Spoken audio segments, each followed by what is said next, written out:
Hello, everyone. It's Dr. Manjiri Nadkarni. Welcome to another session of the Wellness Wednesdays. So, today we are going to talk about another interesting topic. So, one of the most common questions that I get asked is, should you be drinking milk?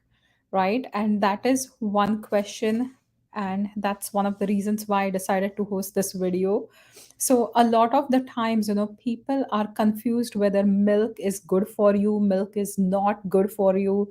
Should you drink cow milk? Should it be goat milk? Should it be plant based milks like any of the non dairy milks?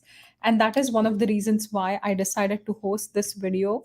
And with this video, we are going to bust some kind of myths related to dairy as well as non dairy milks, right? So that's what we are going to do today.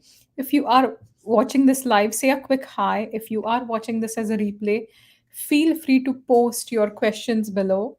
And if you want to set up a 15-minute free consult with me, you can also click on the link in the description and make sure you join me for a 15-minute consult and see how I can help you get your healthiest best, right? So let's get started. So, why milk, right? So, in the olden days, milk was considered to be the complete food. So, if you look at milk, it has good amounts of carbs, like lactose is the milk sugar. Milk also has protein, casein, or whey, which can help build up your muscles and give you the amino acids that are necessary for brain function, body function, as well as repair of the body. And milk also has good amounts of fat, right? So in addition to this, milk has different nutrients like calcium, phosphorus that can help you develop sturdy bones. And that is one of the reasons why throughout the olden days, milk has been sought as a complete food. And often we see that children, right, especially children, are encouraged to drink a lot of milk. So what is a problem then, right? So one of the things that can be a huge problem that I come across in my practice is if you are having symptoms like bloating, if you are getting gassy, if you're getting any kind of skin rashes, skin patches, if you have a lot of sinus congestion, if you have hives, if you have a lot of lung congestion, any kind of recurring infections, you could actually be sensitive to cow milk. And that is when you need to look for different options that are non dairy based. So that's one of the reasons why we are going to discuss about, what kind of milk is right for you. And we are also going to compare milk that is dairy based with non dairy forms of milk, right? Now, I'm not someone who's against milk or dairy milk, so I don't promote a single diet for everyone. And my background is Ayurvedic medicine. So in Ayurveda, we have seen that certain body types, an example is a Vata dominant individual, milk will be highly nourishing for that person. But at the same time, if you have a Kapha dominant body, it will not work for you, right? So your diet, your lifestyle, everything has to be custom cater to your own health, right? So it's not that one diet or one kind of milk is going to be perfect for everyone. So, number one thing to look for whenever you're buying milk, first, make sure you're not sensitive to it. Make sure you don't have any kind of symptoms, as I described before, like sinus congestion, postnasal drip, any excess mucus, skin patches, skin rashes. Because whenever we look at skin conditions in Ayurveda, one thing we do is, we'll cut down the milk intake or any of the dairy intake, right? Now, when it comes to buying milk, cow milk, always choose organic milk, right? So do not buy milk that is not organic. Always choose organic milk, which means there are not going to be any hormones pumped in the milk. And always buy like a homogenized milk rather than 1%, 2%, 3% milk, right? So that would be the way to go. Tandra, I'm pretty good. Thank you so much for asking, and I'm doing fantastic. I hope you're doing good too. We are talking about milks and nut milks. So again, that's a good question. Is it good to drink milk and sleep in the night? So this is one of the reasons why, a lot of people choose milk. Is if you are someone who's very tired, if you are someone who's exhausted, milk, especially cow milk, is one of the products that's going to nourish all your tissues, and it will also help sleep, right? So for certain body types, if you are not sensitive to the milk proteins, you can drink milk at bedtime, warm it up and add some nutmeg, and that will help you sleep better. So definitely that is, one case where you can use milk. Now, what is the different profile? We are talking about some different nutrient profiles. So uh, there are different kinds of milk in Ayurveda. So not just in terms of dairy, we talk about cow dairy, we talk about goat, we've talked about sheep milk, camel milk as well in Ayurvedic texts, right? And different parts of the world will use different kinds of milk. Now, when it comes to any kind of non dairy milk, right, one thing is that they are fortified. And whenever we look at fortification, which means there are going to be certain nutrients that are added to the milk, which will make them healthier options, right? So, cow's milk, let's talk about it first, and then we will talk about all the other milks. If you have questions, just post it in the comments and we will get started. So cow's milk, it's going to be much cheaper than the other options that you're looking for. It will have fat, protein, carbs, it has calcium, it has B vitamins, and it also works as a really good for somebody who's tired, exhausted from an Ayurvedic perspective. So as an ideal post workout or a recovery beverage, it works very well. It also contains 25% of the recommended calcium as well as vitamin D, right? So the problem is sometimes, there can be certain hormones added, especially if you're buying non-organic milk. That could be a problem. And the other problem could be if you react to lactose, if you react to casein, which is the protein that most people are sensitive to, right? So if that is the case, then you will have to get rid of the lactose, and then you can go for lactose free milk. Now, as I mentioned before, lactose is a milk sugar. So anyone who's drinking milk and reacting to the lactose, which is the milk sugar, because of the absence or malfunctioning of lactase, which is the enzyme that breaks the lactose down, you can easily handle lactose free milk. And if we are looking at another form of milk, if you're reacting to whey or casein, ideally goat's milk can be an option for some people, right? So goat's milk will contain less lactose than cow's milk. Goat's milk will also contain less casein than cow's milk. It will have good amounts of protein, it will have good amounts of fat as well as carbs, and vitamin D, calcium, potassium, phosphorus, right? So that's the easiest replacement. So another good question here, again, I know I'm going to digress a little bit, but one question here is that organic milk once in a week and making paneer from it for someone with a weak gut. Now, somebody who has a lot of gut issues, somebody who has a weaker gut, any kind of cheeses, even milk can sometimes be harder for you to digest, like whole milk, right? So if you are having cheese or paneer, for somebody with gut issues, it is not recommended from my perspective. You can go for something lighter, but paneer, you're looking at concentrated proteins, right? So my perspective is it's not the best option. Like paneer for somebody with a weak gut, like I wouldn't do that. You can choose lighter options, like you can choose something else as carbs or a little bit of legumes as, form of protein if there are gut issues. But paneer is not really suitable in that perspective, right? But goat's milk, for people who react to cow milk, goat's milk is an easier switch. It is lighter, easier to digest than cow's milk. It has less lactose, it also has less casein, so it's going to bother you less, especially if you are reacting to lactose or casein.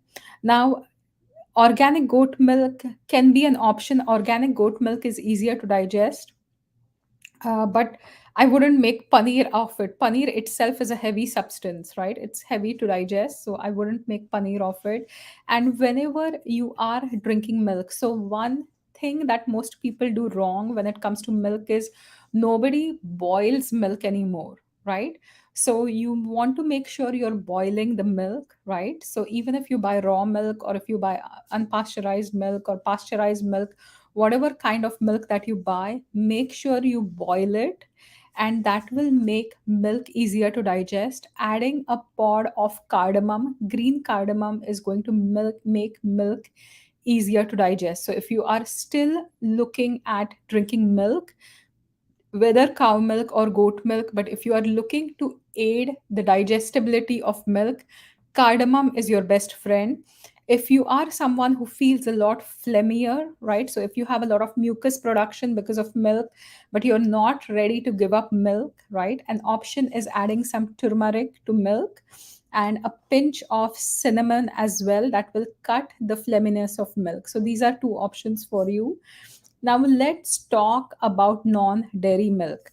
Non-dairy milks are not really milks found in its natural state, right? So they are going to be processed. So milk, they are milk-like looking substances that can be made either with oats, or it can be made with rice, it can be made with soy, it can be made with almonds, different kind of nuts, peanuts, macadamia nuts, hazelnuts. So any kind of nut, you can definitely make a nut milk.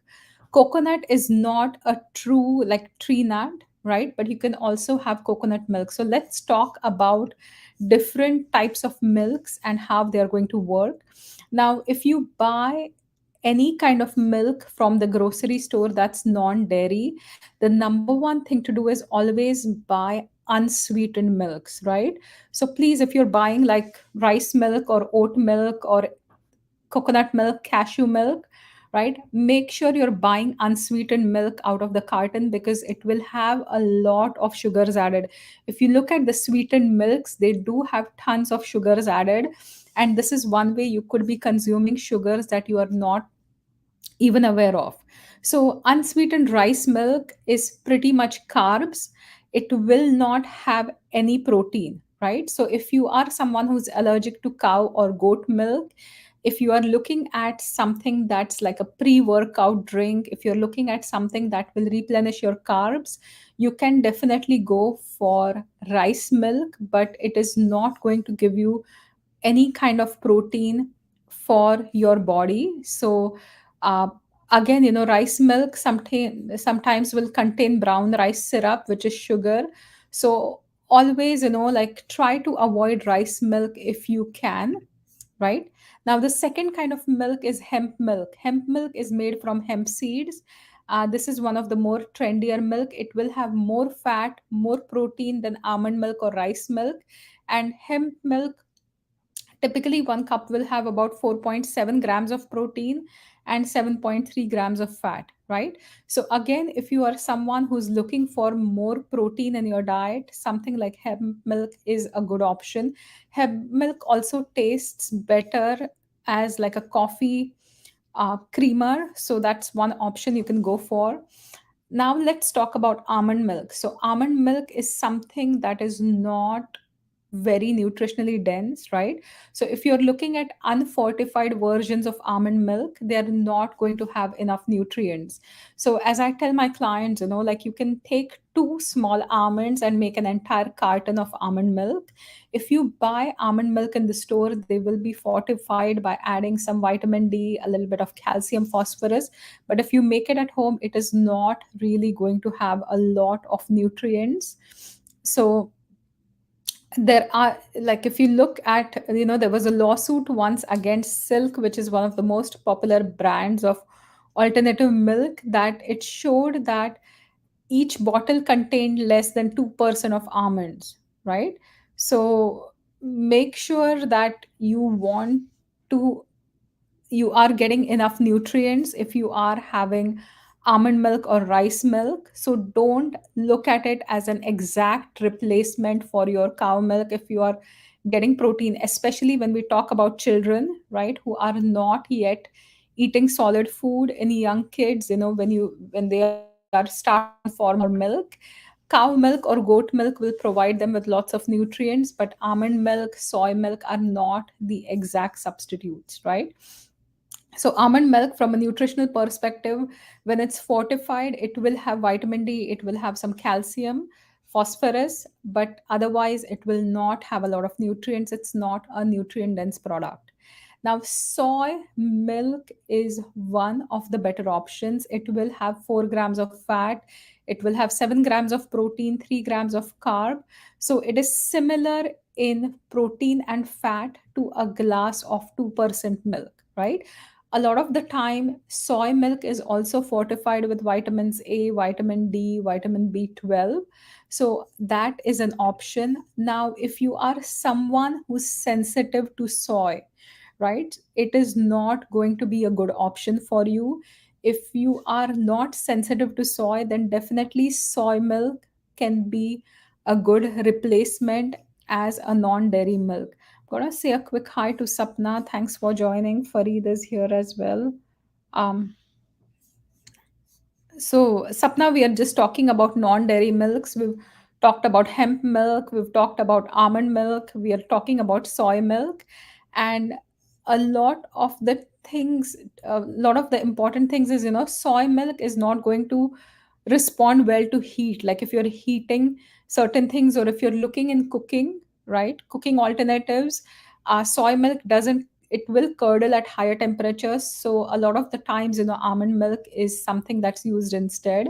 Now oat milk is another very trendy thing. If you go to Starbucks for getting your lattes, you can easily get it made with oat milk.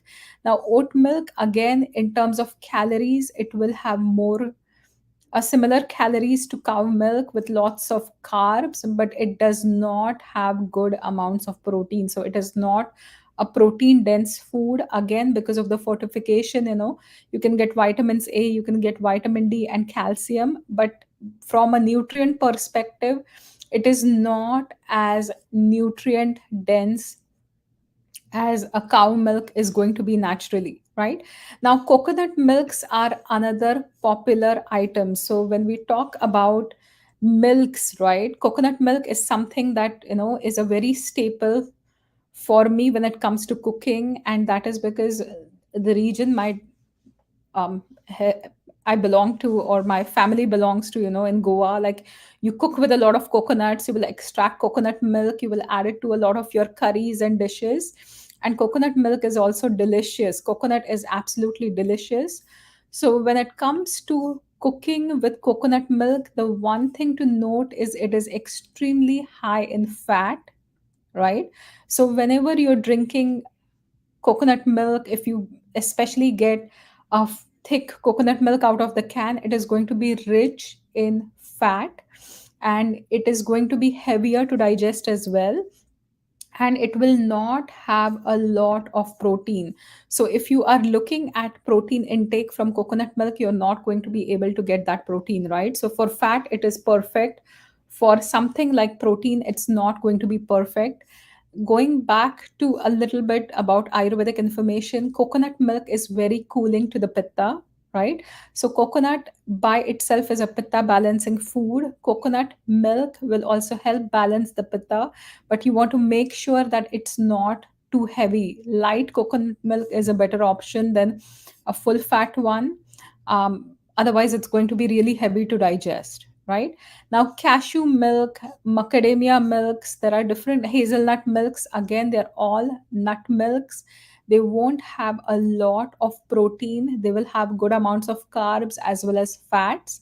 If you're looking at walnut, hazelnut, macadamia nut, or cashew nut milk, they're going to be richer in fat content, then they're going to be richer in protein content. So if you're looking at getting your protein from food, not the best option, right? So Vrinda has a really good question, that can a kapha type have coconut milk? Ideally no.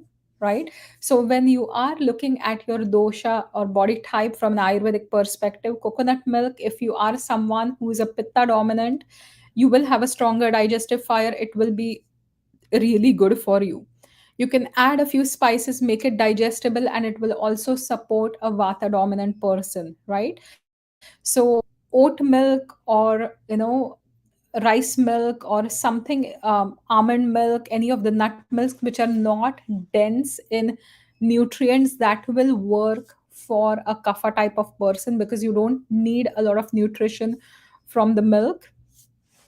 For pittas, coconut milk is the best option, and for vata types, having a higher fat milk is going to be a good alternative. So you can have cow's milk, you can have goat's milk, or you can go for coconut milk or any of the higher fattier ones like macadamia milk, right? So that's another good option for you.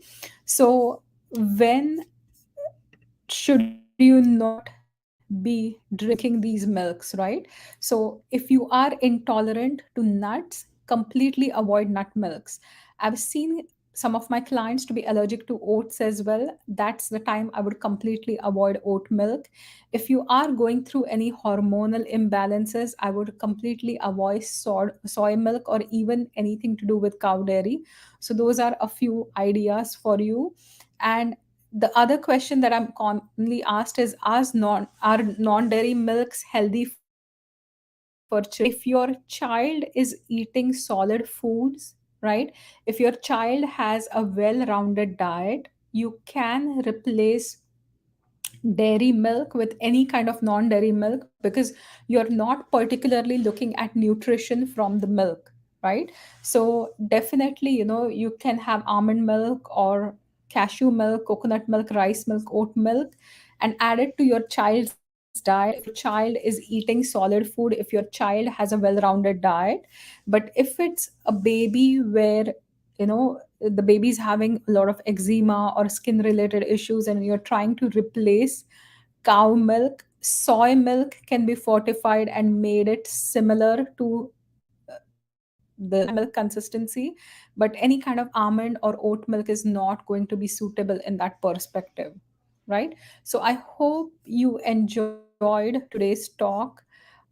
This week or this month we are talking about diet again. I love discussing all about diets and modern trends.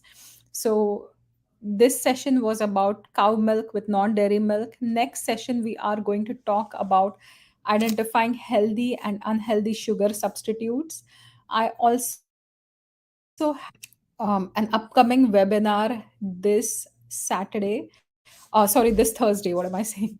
This Thursday. So we are going to discuss about the 6 tastes of Ayurveda from a nutritional perspective, and we will be discussing all about um, what do different tastes do, right? Which tastes are detoxifying to the body, which tastes are going to be building or nourishing to the body, which tastes will help with weight loss, and which tastes are going to create weight gain, right? So we will be discussing all of those in the upcoming webinar. Now this webinar is absolutely free. This webinar is also catered mainly towards a lot of practitioners because it's going to be a slightly higher level of understanding, right? We're going to dive deeper into nutrients. So if you're a nutritionist or somebody that has a basic understanding, it will really help you. But even if you're a lay person and you just want to learn more about different tastes, you can feel free to join um, the session. So I've posted the link in the comments here. If you're on Instagram, it's in my bio. So feel free to sign up for the 6 tastes of Ayurveda webinar. And if you are not able to attend it live, you will also get a replay.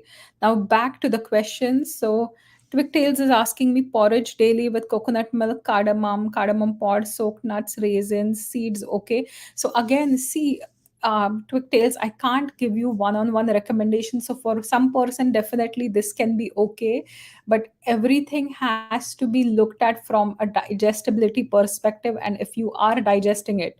So if you don't feel tired after eating, if you're not getting any skin rashes, if you're not feeling bloated, gassy, or having any symptoms and you feel that energized after eating this, this is going to be perfect for you. But at the same time, if a food is making you tired, exhausted, making you bloated, sleepy, gassy, it may not work for you, right? So that is how you will know whether it's working or not working for you. But porridge, definitely you can have it in the morning time, but always make sure like you are adding cardamom, you are also adding cinnamon, so that's a good thing because I know you're trying to make it digestible, right? um, do we saying thank you and looking forward to, so thank you all for logging in here live. um, Thanks for watching this. If you know someone who is wondering about cow milk or non dairy milk, please help them understand the difference by sharing this video with them. You can also tag them in the comment section or share this video with them privately, so that they have some information as well. Once again, thank you so much for watching. I will be here next week on Wednesday, at noon, and we are going to talk about sugars and sugar substitutes, the healthy and the unhealthy ones. Till then, everyone, stay safe, stay healthy, and take good care of yourself.